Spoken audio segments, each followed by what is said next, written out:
Осетия, как и весь Северный Кавказ, находится на европейской территории России. Алания и Европа – это тождественные понятия. Осетия без преувеличения одно из самых красивых мест планеты. Это сокровище европейского континента. Даже самый высокий водопад и самый низко спускающийся европейский ледник находятся в Алании. Там живут единственные прямые потомки аланов, которые некогда основали одно из первых раннесредневековых государств Европы – Арагонский Кагнат.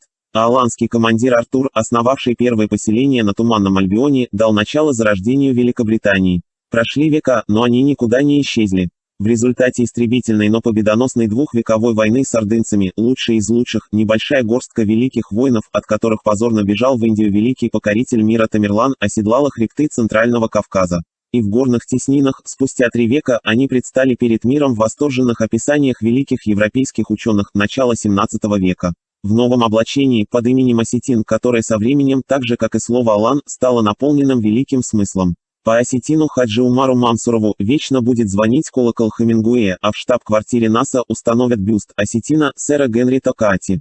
Аланы ценой собственной государственности остановили продвижение татаро-монгол дальше на запад. И тем самым спасли Европу от азиатского порабощения. Они являются хранителями былой великой культуры, цивилизации великанов нартов и царцеатов. Это народ, внесший неоценимый вклад в формирование европейской цивилизации.